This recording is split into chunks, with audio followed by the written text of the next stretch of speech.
So I guess to start with, Ken, in this case, which came first, the filmmaker or the subject? What was the initial hook for you? Christopher Nolan contacted me and said he'd like to come and talk to me about a project, and so he flew to London and saw a production of Shakespeare's The Winter's Tale, which we were doing in the West End, and the next morning I met him, and he was absolutely brilliant in his analysis of the play and the experience of the play. So it was fascinating to hear that go. I thought it was a great treat to have a kind of workshop on the sort of dramaturgy behind The Winter's Tale from a really passionate and intellectual outsider. But anyway, so that took up half the morning, and then the other half of the morning he said, "Look, I've written this film called Dunkirk, and there's a part in it I'd like you to play." And he took me through what he intended, and but the truth is, as it were, he got me at hello.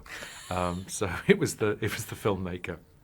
So who is Commander Bolton? What's going on with him? Commander Bolton is a naval commander in this film in charge of the safe evacuation of men from the mole, the long breakwater that stretches into the ocean at Dunkirk, and we were able to film there and to try and recreate some of the challenges that were mounting this operation in that particular part of it, which was to get as many of those 340,000 men off the beach as possible. So he dealt with being bombed and with the difficulty of the tidal system, which meant big boats couldn't get in easily for half of the time, and was constantly under pressure, both in terms of actual enemy attack and stress and lack of sleep across the days of the operation. And he's based on a number of real individuals whom Chris Nolan had researched, and he becomes a sort of a representative of what was happening at sea.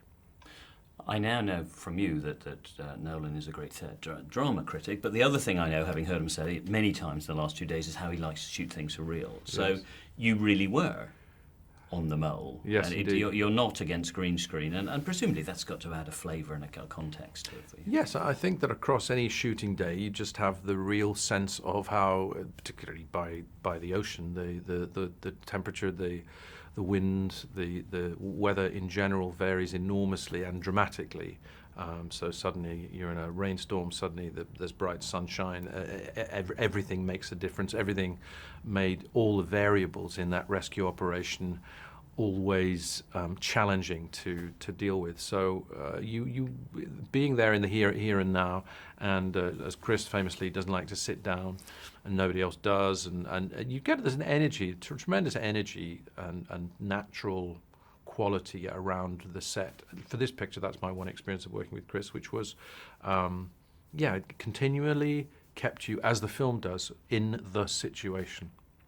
One of the things the film shows very well is how young most of the people were involved. But of course, Bolton is an older character. What's Bolton's perspective on the whole event? You get the sense with characters that, like the Bolton or Mark Rylance's character, that these are people who've probably been through the previous Great War, the war to end all wars, and I think that they are, in a way, they represent a certain kind of paternal solidity, a certainty that generation who know what it's like will either come for you or they will stay here and be by your side while they see what they have been through before.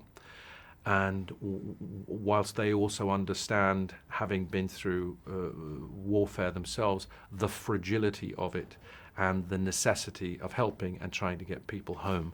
So in a way, Bolton's job is simply to be there and be a beacon, be an example, be someone not panicking, being a human example and a quiet, organized, logical coordinator in the midst of all of that chaos. But of course, what's interesting is that he's also a human being, and he also gets scared, and he also really feels this responsibility to this group of 400,000, mainly English but also French soldiers, and so he becomes a sort of a barometer, if you like, for the what's going on outside. And we see a lot of that played off James Darcy representing the army. Is there a tension, an army-navy tension there, or are they all working together? I think both. They have to work together, and there is a tension. There is a certain sense that their way is the best way. But one of the very fascinating things about a picture like this and that situation is that the elements are so elemental. You have to deal with wind, whether there's a nice moment between them when an army man is unable to understand quite the nature of the tidal system, which is very helpful that the Navy man does understand, but at the same time it's the army getting all those men to that point of embarkation, so they're forced to understand the other's perspective, and there's mutual respect, but there's also a sort of competitive thing that the situation sort of wears down, because in the end it's a very clear example of a necessity, however difficult, of working together.